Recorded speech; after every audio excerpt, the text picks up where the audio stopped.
encontrar quem protege a minha terra.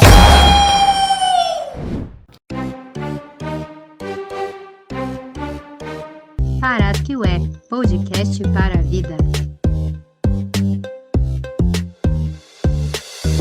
Olá pessoal, estamos começando mais um Tepi Podcast. E ao meu lado está a minha companheira de Parasquiué, Naine Terena. E para mais uma conversa sobre teatro e povos indígenas, trazemos hoje Lili Baniwa, que é atriz, ativista e que vai nos contar um pouquinho da sua história com as artes cênicas. É isso mesmo, e a nossa convidada, a Lili Baniwa, é atriz, ativista e estudante indígena de graduação em artes cênicas na Universidade Estadual de Campinas, a Unicamp. Entre 2016 e 2017, a Lili fez parte do movimento de estudantes indígenas do Amazonas e atualmente integra o Livros Vivos, Saberes Ancestrais, Saberes Vegetais, na Faculdade de Educação da Unicamp, que organiza rodas de conversas, saberes ancestrais e as curas da floresta durante a pandemia com atividades online. Essa é a apresentação, digamos que institucional da Lili. Mas como sempre fazemos por aqui, vamos perguntar a ela, quem é Lili Baniwa? Olá, eu sou Lili Baniwa, eu sou nascida na comunidade Nazaré do Rio Içana, aqui no Alto Rio Negro, São Gabriel da Cachoeira, no Amazonas. Eu saí da minha comunidade quando eu tinha 13 anos de idade, para estudar no município mais próximo da minha comunidade, que é o município de São Gabriel da Cachoeira. De São Gabriel da Cachoeira, precisei me deslocar mais uma vez para a capital, Manaus, capital do Amazonas. Em Manaus, eu consegui ingressar na Universidade do Estado do Amazonas para cursar engenharia. Então, começou a experiência acadêmica de muita dificuldade, desafios e luta. E foi no tempo que eu comecei a me envolver no movimento dos estudantes indígenas do Amazonas, que é o MEIAM. E esses tempos também eu fazia o curso livre de teatro. E foi no tempo que eu comecei a conhecer várias pessoas, vários amigos, vários professores que estavam ali com a gente nessa luta. Então, uma dessas pessoas foi o Luiz Davi, né, que ouvindo as nossas dificuldades ali, ele abriu vaga para iniciação científica para estudantes indígenas. E eu agarrei essa oportunidade e comecei a fazer iniciação científica com esse professor, onde eu pesquisei meu próprio povo, porque isso era muito importante para mim. Lili, por que o teatro? Onde ele te leva? No curso de teatro, eu sempre sentia falta daquilo que era meu, da minha cultura dentro do teatro, né? Então, começava a questionar, por que não tem alguma coisa que tenha a ver com a cultura indígena? E saía da sala de aula com vontade de fazer alguma coisa. Eu vou escrever uma peça, alguma coisa assim. Aí veio o primeiro vestibular indígena da Unicamp, né? Então eu aproveitei essa oportunidade também, eu prestei o vestibular e eu passei. Em 2019 eu fui para a Unicamp. E a minha experiência lá ainda continua essa crítica da falta da cultura indígena dentro da universidade, em geral, na verdade. Eu acho que a gente está nessa luta de espaço, de troca, porque eu sempre falo que não adianta a gente ter conseguido vagas na universidade se não tem troca, né? E nas minhas aulas eu sempre tento levar um pouco daquilo que vai me representar. Então, hoje em dia, a gente tem vários artistas indígenas e para mim me sentir em casa um pouco, porque é realidade de muitos estudantes, as universidades ainda são colonial. Então, para que isso se torne um pouquinho mais fácil,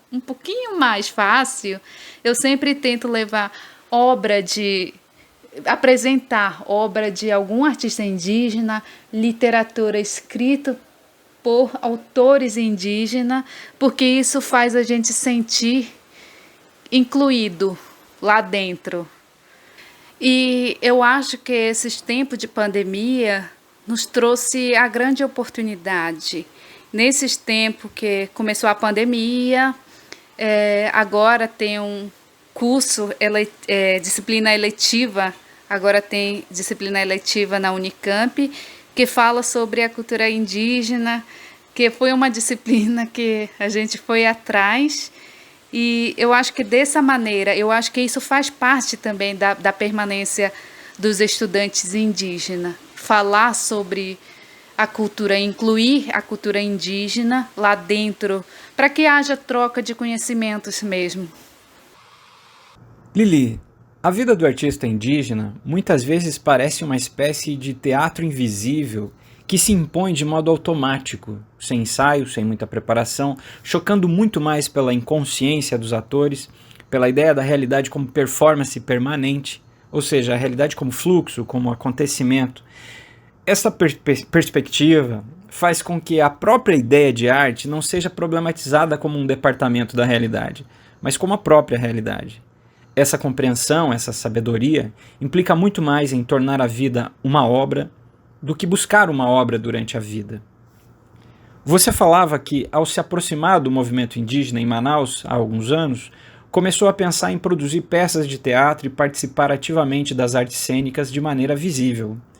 Como você entende essa relação entre a arte indígena invisível e inviabilizada, muitas vezes, e a articulação dela com a produção visível da arte, que se reparte em departamentos e temporalidades, levando a necessidades por vezes arbitrárias de temporalizar a arte indígena como arte contemporânea, por exemplo? A arte sempre esteve presente na vida dos povos indígenas, né? Mas também a arte ocidental, branca, ele teve aí grande papel para invisibilizar a cultura indígena, né? A partir dos retratos, a partir das pinturas, lá no início, onde os retratos eram retratando os povos indígenas como canibais, selvagens e não civilizados, né? Assim como o teatro também, a partir dos jesuítas, né, no Brasil ou na América Latina, que usavam o teatro para menosprezar a cultura indígena e fazendo esses povos indígenas, os nossos ancestrais, acreditar que a cultura, sua própria cultura, era prática pecaminosa, demoníaca. Então, o artista ter uma vida como teatro invisível, agora, eu acredito que seja esse processo que foi construído a partir daqui, né, até aqui nos nossos tempos. Porque o brasileiro também, eu sempre falo isso, que brasileiro não tem interesse de buscar conhecimento sobre sua própria cultura brasileira, indígena, né? Então, nessas universidades que a gente vai estudar também, ou a gente vai com a intenção de levar algo nosso, né? Muitas vezes as nossas ideias, as nossas obras que a gente leva para lá, eles não são aceitos. Porque muitas vezes também o que acontece é que nesses lugares, ou essas pessoas esperam a arte tradicional do nosso povo, né? E a arte, na nossa cultura também, ele sempre está em evolução. Existem vários artistas nas comunidades, na cidade, pessoas indígenas, que sempre estão criando, né? Eu falo que são chamados de artesão ou mulheres artesãs, que sempre estão criando suas artes, mas que essas criações dela são consideradas de pouco valor, né? E para mim elas são grandes artistas que que estão sempre criando, inovando a sua arte. E na comunidades indígenas não é diferente. Eu vejo as pessoas terem esses artes ancestrais, mas sempre produzindo a partir deles, como o aturá, como cestaria de Arumã, são as coisas que meu povo mais trabalha. Os bancos, eles sempre estão em processo assim de inovação, de trabalho, de renovar, de criar a partir desses obras ancestrais, né? E nas minhas produções, assim, eu sempre trago algo ancestral, né? Nessas minhas obras, porque eu acho que a arte indígena é diferenciado. A arte indígena, com toda a sua espiritualidade, né?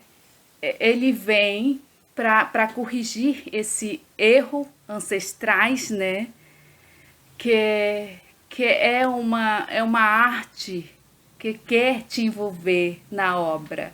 É uma arte que quer fazer você ter um olhar, te envolver lá dentro, ter um olhar sobre o mundo, ter um olhar sobre os ancestrais e sobre as coisas. Então, o que acontece muitas vezes, onde a gente anda por aí, sobre arte indígena e arte não indígena, é que muitas vezes, por essa falta de conhecimento, com certeza é bem difícil de entender, né? Mas uma coisa boa das artes indígenas é que você tem direito, assim, de entender como você quer. E eles são obras, assim, eu vejo obras de vários artistas indígenas, como Jaides Bel, Dayara Tucano, são obras fortíssimas, né, que você ali se envolve muito. Então, basta ter um pouquinho de interesse sobre a cultura indígena também, a arte indígena, ali para que tenha melhor envolvimento nessas obras. E eu gosto muito desses artistas indígenas, como Dayara Tucano, Jaides Bel, que infelizmente nos deixou, como Denilson Baniwa também, porque eles são os que abriram essa porta, né? Eles trazem nas suas obras a arte contemporânea, né? Que é uma arte que fala muito com o público e que requer a interação do público também. Eu acho que é uma coisa que as pessoas, principalmente não indígenas, precisam entender também, é que nós, povos indígenas, temos um olhar diferente sobre a arte, né?